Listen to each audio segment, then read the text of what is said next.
Welcome to online class students. So in previous class we solved the problems relating to the taxable turnover. Today also we are going to solve the problems relating to the taxable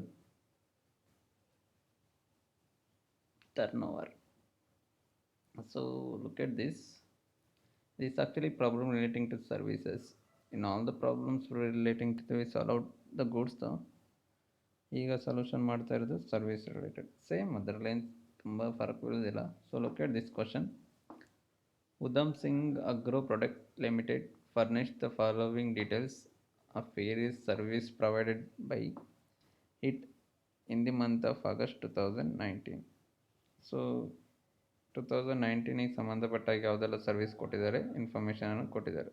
so this question is very interesting just because of ತುಂಬ ಇದು agriculture related ಆದಂಥ company almost ಹೆಚ್ಚಿನದೆಲ್ಲ ಇದರಲ್ಲಿ exempt ಆಗಿರುತ್ತೆ. Unless otherwise production activity ಏನಾದ್ರು include ಆಗಿದ್ರವಾಗ taxable ಆಗುತ್ತೆ.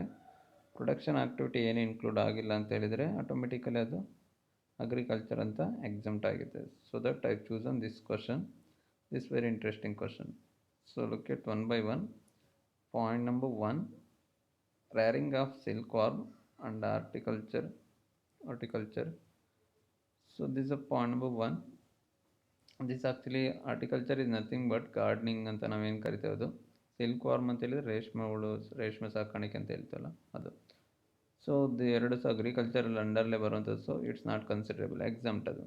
The next one, plantation of tea and coffee, that's also exempt. Plantation of tea and coffee is exempt. But remember, plantation of tea coffee ಮಾತ್ರ exempt ಅದು. ಅದೇ tea ಅಥವಾ ಕಾಫಿಯನ್ನು brand ಮಾಡಿ ಏನಾದ್ರು ಮಾರಿದರೆ ಅಂದರೆ ಸೇಲ್ ಮಾಡಿದರೆ ಆಗ ಟ್ಯಾಕ್ಸೇಬಲ್ ಆಗಿರುತ್ತೆ. For example Tata tea taxable, Tata coffee taxable, ಅಥವಾ ನೆಸ್ಲೆ ಕಾಫೀಸ್ ಟೀ ಟ್ಯಾಕ್ಸೇಬಲ್ ಆಗಿರುತ್ತೆ. ಸೊ ಬ್ರ್ಯಾಂಡ್ ಮಾಡದೆ ಜಸ್ಟ್ ಗಿಡ ಬೆಳೆಸಲಿಕ್ಕೆ, ಟೀ ಕಾಫಿದು ಗಿಡ ಅಥವಾ ಮರ ಬೆಳೆಸಲಿಕ್ಕೆ ಅದು ಎಕ್ಸಮ್ಟ್ ಆಗಿರುತ್ತೆ, ಅದು ಅಗ್ರಿಕಲ್ಚರ್ ಅಂಡರ್ಲಿ ಬರುತ್ತೆ. ಬಟ್ ಅದನ್ನು ಏನಾದ್ರು ಬ್ರ್ಯಾಂಡ್ ಮಾಡಿ ಪ್ರೊಡಕ್ಷನ್ ಮಾಡಿ ಅದನ್ನು ರಿಫೈನರಿ ಮಾಡಿ ಸೇಲ್ ಮಾಡಿದರೆ ಅವಾಗ ಅದು ಟ್ಯಾಕ್ಸೇಬಲ್ ಆಗಿರುತ್ತೆ. ಪ್ರೊಡಕ್ಷನ್ ಇನ್ವಾಲ್ವ್ ಆಗಿರುತ್ತೆ. ಆ್ಯಕ್ಚುಲಿ ಟೀಯನ್ನು ಡೈರೆಕ್ಟ್ ಯೂಸ್ ಮಾಡಲಿಕ್ಕೆ, ಟೀ ಎಲೆನ ಯೂಸ್ ಮಾಡಲಿಕ್ಕೆ ಆಗಲ್ಲ, ಅದು ಪುಡಿ ಮಾಡಿ ಪ್ರೊಸೆಸಿಂಗ್ ಮಾಡಬೇಕು. ಪ್ರೊಸೆಸ್ ಮಾಡಬೇಕಾದ್ರೆ ಮ್ಯಾನುಫ್ಯಾಕ್ಚರಿಂಗ್ ಬಂದಿರುತ್ತೆ. ಕಾಫಿ ಸಹ ಹಾಗೆ, ಕಾಫಿ ಬೀಜವನ್ನು ಡೈರೆಕ್ಟ್ ನೀವು ಕಾಫಿ ಮಾಡಲಿಕ್ಕೆ ಆಗದಿಲ್ಲ, ಅದಕ್ಕೆ ಒಣಗಿಸಿದೆಲ್ಲ ಪ್ರೊಸೆಸ್ ಉಂಟು, ಅದು ಮಾಡಿದರೆ ಅದು ಆಟೋಮೆಟಿಕ್ ಅದು ಪ್ರೊಡಕ್ಷನ್ ಆಗ್ತದೆ. ಸೊ ಈಗ ಇದು exempt because it's not involved anything production activities. So it's agriculture, it is exempt. The next one, renting of vacant land for performing the marriage ceremony, taxable, ಅದು taxable ಆಗುತ್ತೆ. ಲ್ಯಾಂಡನ್ನು marriage function ಮಾಡಲಿಕ್ಕೆ ಕೊಟ್ಟಿದ್ದಾರೆ, ಅದು taxable services. So next one, ಅದು consider ಮಾಡಬೇಕು. The next one, sale of wheat on commission basis, ಅದು exempt. Wheat is a agriculture product, ಅದನ್ನು ಸೇಲ್ ಮಾಡಿದರೆ ಏನು ಪ್ರಾಬ್ಲಮ್ ಇಲ್ಲ. ಬ್ರ್ಯಾಂಡ್ ಮಾಡಬಾರ್ದು ಅಷ್ಟೇ, ಬ್ರ್ಯಾಂಡ್ ಮಾಡಬಾರ್ದು. ಫಾರ್ ಎಕ್ಸಾಂಪಲ್ ಈಗ ಆಶೀರ್ವಾದ್, ಫಾರ್ ಎಕ್ಸಾಂಪಲ್ ಇದು ಪಿಲ್ಸ್ಬರಿ, ಆ ಥರ ಬ್ರ್ಯಾಂಡ್ ಮಾಡಿದರೆ ಟ್ಯಾಕ್ಸಬಲ್ ಆಗ್ತದೆ. ನೀವು ಹಾಗೆ ಡೈರೆಕ್ಟಾಗಿ ಸೇಲ್ ಮಾಡಿದರೆ ಅದು ಎಕ್ಸಮ್ಟ್ ಆಗಿರ್ತದೆ. So next one, sale of rice on commission basis exempt, taxable ಅಲ್ಲ, ಎಕ್ಸಮ್ಟ್ ಅದು. The renting of agro machinery exempt, agriculture product ಅದು. Cultivation of eminent flowers exempt, agriculture product ಅದು. The next one, processing of tomato ketchup under the brand name Y. Tomato ketchup ಅಂತ ಹೇಳಿದರೆ ಟೊಮೊಟೊವನ್ನು ಪುಡಿ ಮಾಡಿ, tomato sauce ಅಂತ ನಾವೇನು ಹೇಳ್ತೇವೆ ಹಾಗೆ ಮಾಡಿರುವಂಥದ್ದು, ಅದಕ್ಕೆ ಬ್ರ್ಯಾಂಡ್ ನೇಮ್ ಕೊಟ್ಟಿದ್ದಾರೆ ವೈ ಅಂತ. ಸೊ ಹಾಗಾಗಿ ಅದು ಟ್ಯಾಕ್ಸೇಬಲ್ ಆಗಿರುತ್ತೆ. ಬ್ರ್ಯಾಂಡ್ ಮಾಡಿದರೆ ಅದು ಮ್ಯಾನುಫ್ಯಾಕ್ಚರಿಂಗ್ ಯೂನಿಟ್ ಆಗಿರುತ್ತೆ, ಅದು taxable. The next one, plantation of rubber exempt, agriculture ಅದು.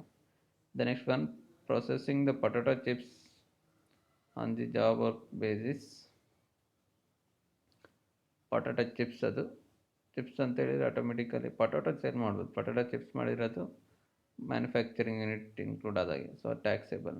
The next one, sale of miller on commission, not considerable. The next one, sale of rice and star brand ಮಾಡಿ sale ಮಾಡ್ತಿರೋದನ್ನು commission taxable ಆಗುತ್ತೆ. So this is why this question is very important. Agriculture ಸಂಬಂಧಪಟ್ಟದೆಲ್ಲ exempt ಅದು. But ಅದೇನಾದ್ರು brand ಮಾಡಿದರೆ ಅಥವಾ ಅದನ್ನು production manufacturing ಅಥವಾ ಪ್ರೊಡಕ್ಷನ್ ಪ್ರೊಸೆಸ್ ಇನ್ವಾಲ್ವ್ ಆಗಿದ್ದರೆ ಅವಾಗ ಅದು ಟ್ಯಾಕ್ಸೇಬಲ್ ಆಗಿರ್ತದೆ. Assuming the rate of GST is 18% and 5% ಅಂತ ಹೇಳಿದ್ದಾರೆ. ಸೊ ಮ್ಯಾರೇಜ್ ಫಂಕ್ಷನಿಗೆ ಕೊಟ್ಟದ್ದು ಮಾತ್ರ 18% ಇರ್ತದೆ, ಮತ್ತೆಲ್ಲ 5% ಆಗಿರ್ತದೆ. ಸೊ ಅಗ್ರಿಕಲ್ಚರ್ ಸಂಬಂಧಪಟ್ಟದಾದರೆ ಮ್ಯಾಕ್ಸಿಮಮ್ 5% ಆಗಿರ್ತದೆ. ಸೊ 5%, ಮತ್ತೆಲ್ಲ ಉಳಿದದೆಲ್ಲ 5%. Compute the value of taxable supply of services and GST payable to the Mark Agro Products Limited for the month of August 2019 ಅಂತ ಹೇಳಿದ್ದಾರೆ. So this is a question. So look at this solution now. The solution is here. You see, you will come to know computation of the value of taxable turnover under GST.